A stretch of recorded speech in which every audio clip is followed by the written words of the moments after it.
Pemirsa, bisnis penyediaan ikan air tawar sangat menjanjikan di ibu kota Provinsi Aceh, Kota Banda Aceh.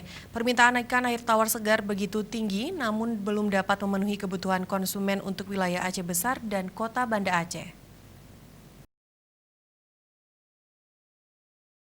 Setiap tahun permintaan ikan air tawar segar sangat tinggi, namun belum sebanding dengan keberadaan atau pasukan ikan air tawar untuk konsumen di Kota Banda Aceh dan Aceh Besar, menyebabkan banyak konsumen yang beralih membeli ikan laut.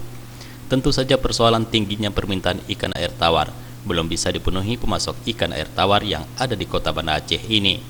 Makanya Baron yang sudah berkecimpung dengan ikan air tawar selama 11 tahun lalu terpaksa memesan kebutuhan ikan air tawar dari Toba Sumatera Utara, Padang Sumatera Barat, dan dari Takengon Aceh Tengah. Harga ikan gurami atau mas, mujair, dan nila serta lele dilepas Baron ke konsumen sangat bervariasi, mulai dari Rp30.000 hingga Rp70.000 per kilogramnya, dan harga ini tergantung pasarannya. Sedangkan ikan untuk kebutuhan restoran, rumah makan, atau kafe dilepas Baron lebih sedikit dari harga yang dijual kepada konsumen. Alhamdulillah sekarang udah melonjak drastis naik ya. Kalau dibandingkan dulu Bang, ini otomatis prospek ikan air tawar lah yang lebih menonjol sekarang.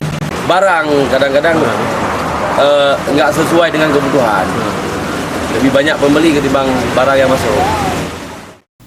Baron juga menambahkan, ia tidak hanya menjual ikan air tawar segar untuk dimasak, melainkan juga menyediakan bibit ikan air tawar, seperti bibit ikan lele, mujair, nila, gurami, atau mas.